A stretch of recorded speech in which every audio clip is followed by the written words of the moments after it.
Thank you. Thank you. And how many of you could imagine standing up here and looking out on this audience and how frightening and intimidating that could possibly be for any of us?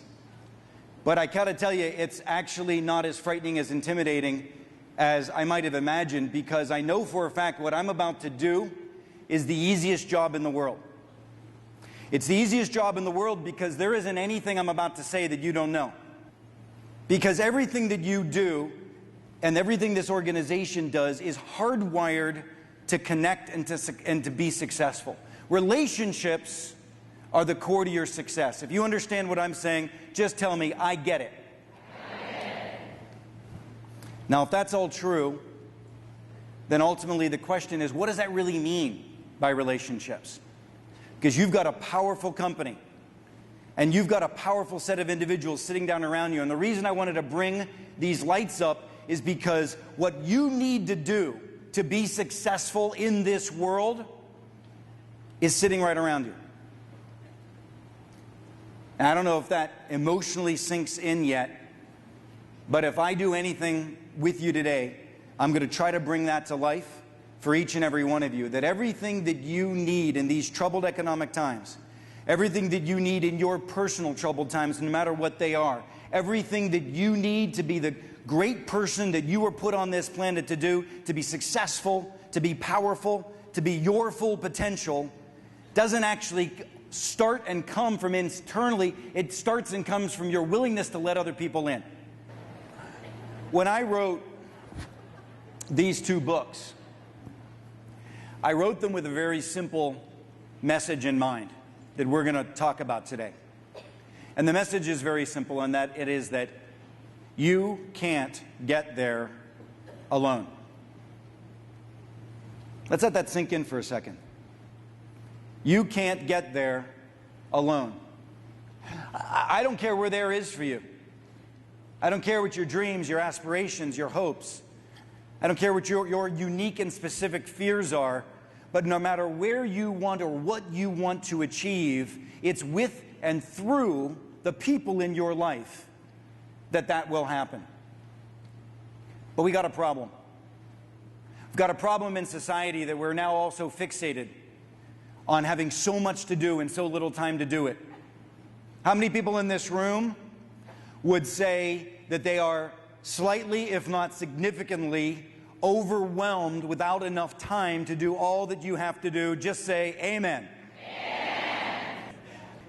And the problem is that in today's day and age, we get so focused on the transaction. How many of us take the time to connect? And recognizing that time, that instant, and one of the things we're going to talk about today is that the time that we don't connect can be transformed, that same 2-second moment that we choose not to connect, but instead to transact. That same 2-second moment where we decide to give a compliment that may or may not be authentic or true, but we know that it works and it's a good trick to get somebody to arrest their attention. We haven't even looked to see whether their lipstick is any good. We just know that saying their lipstick is good is a good way to start.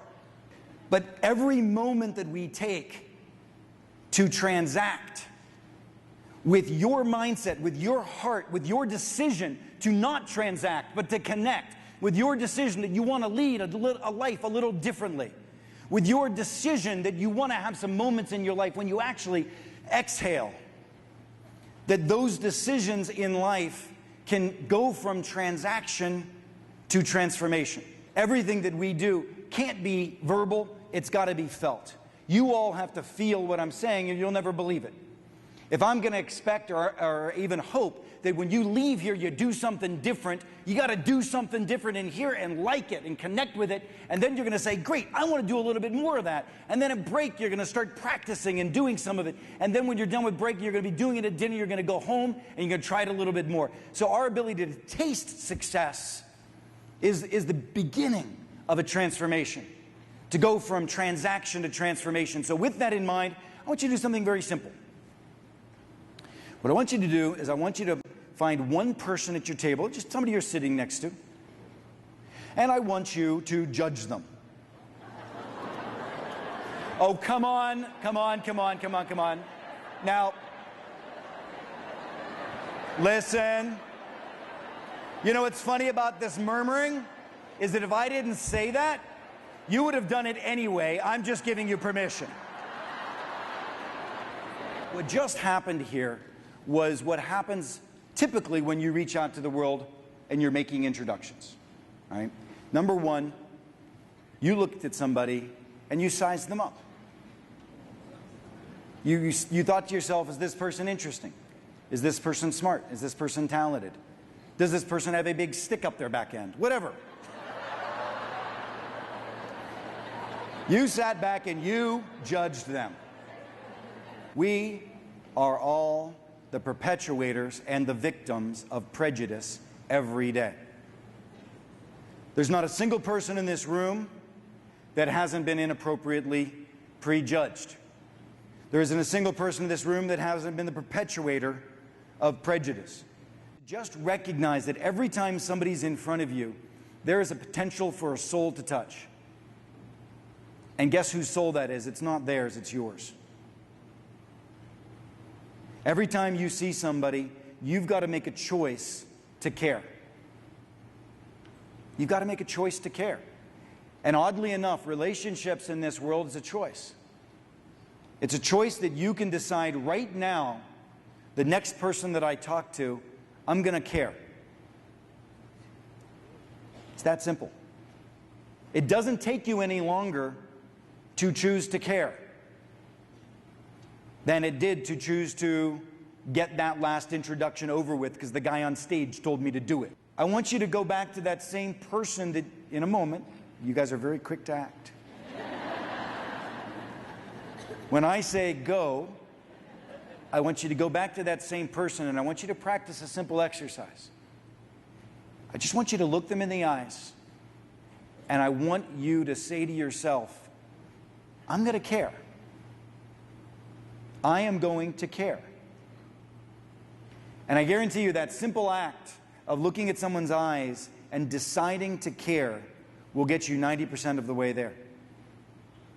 The second thing that you've got to do is you've got to get them to tell you their story. What do I mean by that? You all know how the power of story. Story is, as a friend of mine calls it, emotional transportation. You know, somebody says, you know, what are you really passionate about? Oh, my kids. Great. You don't really care. It's like you just checked a box. But get them to tell you their story. Tell me about that. Tell me why you're so passionate about your children. Tell me a story. Tell me about their last birthday. Tell me about the last holiday that you experienced with them. Tell me what they did in the last couple of weeks that made you proud or scared or interested. Tell me a story. What you're doing and what I want all of us to do in this world, and this will transform your life. If you do nothing, if you take nothing away from the time that we're going to spend together going forward, if you do nothing else, but just remember this, your jobs in life are to walk around the world, creating an environment around yourself that invites people in to want to have a better relationship with you. Your job in this world is to walk around the world creating an environment that invites people in to want to have a better relationship with you. God, I look out on this couple of thousand people and I just realize that if every one of you in this room were to begin to do that, the impact and the touch that it would have on your worlds and our society for that matter. Our churches aren't as full as they used to be. Our community centers aren't as full as they used to be. People don't join clubs. They go into gyms and they put iPods on and they isolate themselves. Where is our community?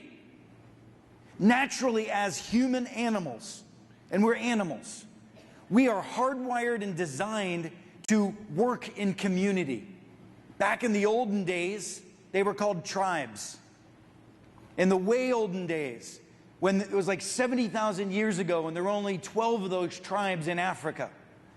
And those groups, if they didn't connect and come together, they wouldn't survive.